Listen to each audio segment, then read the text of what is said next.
Some of the experiences that defined me most happened in a variety of ways, such as physically, athletically, academically, and mentally. I've had some poor experiences that have landed me in unfortunate situations. From those unfortunate situations, I had to overcome those challenges, and that helped me to grow and become a stronger person.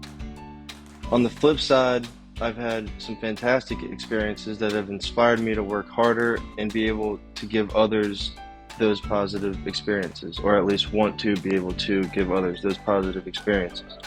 An example of the time that I had to overcome a major challenge is when my right shoulder dislocated 6 times in 1 year. I had to seriously change my lifestyle, which revolved heavily around sports such as lacrosse and basketball at the time.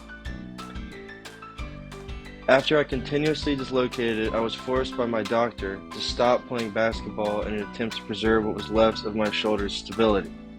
I was also forced to play lacrosse with a very motion-limiting brace, which affected the way I played and therefore was a major change in my life. Both of these sports had been very pivotal of my upbringing, and these challenges definitely changed the way I lived my life at this point. I stayed strong, continuously rehabbed my shoulder, and eventually got surgery in August of 2017, which after another lengthy rehabilitation stage eventually led to me being able to return to action. This was a roadblock that caused me to take a brief pause and work very hard towards returning to my old self prior to these injuries. Positive experience that changed the way I lived my life and was when I got into UNC.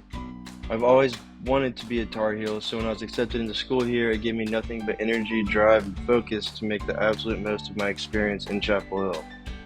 This goal is one I feel that I have certainly met thus far, and I plan to continue to meet it during my last few semesters.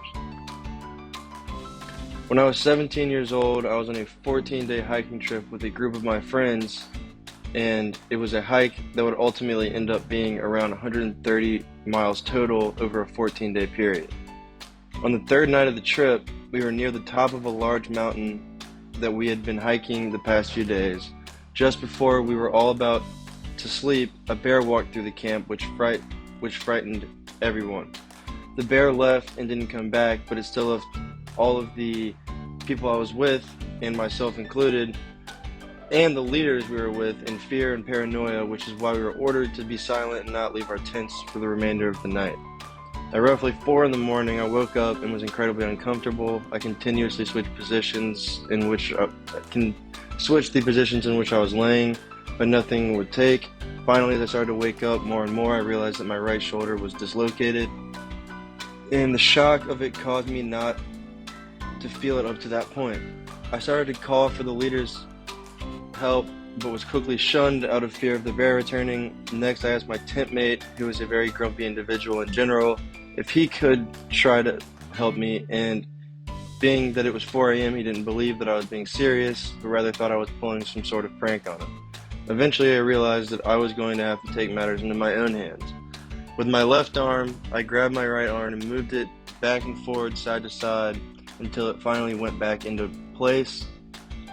That may sound bad, but the worst part of it was that I still had 10 days left of the backpack hiking.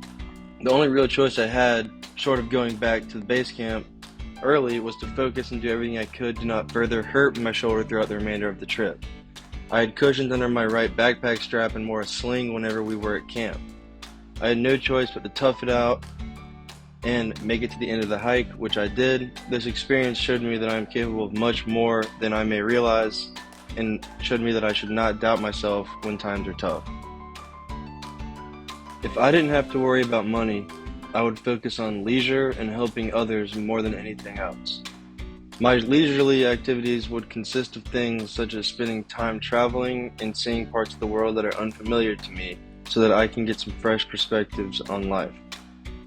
I would love specifically to see Europe first, then Asia, and finally Australia. I would also do things that I enjoy, such as taking my loved ones on trips, sporting events, and to other things of that nature. My family and closest friends are a giant part of my life, and and I always want to make sure that they know how much I care for them and love them, and I also want to make sure that they know how much I value spending time with them. To help people, I would focus on financially and mentally helping others, especially those who need it the most.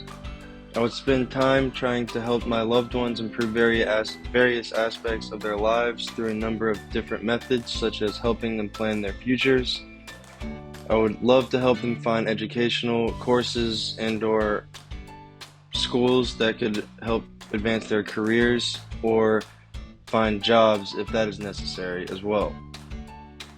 I would also like to be there for them emotionally and as someone to talk to if they're going through hard times or experiencing self-doubt.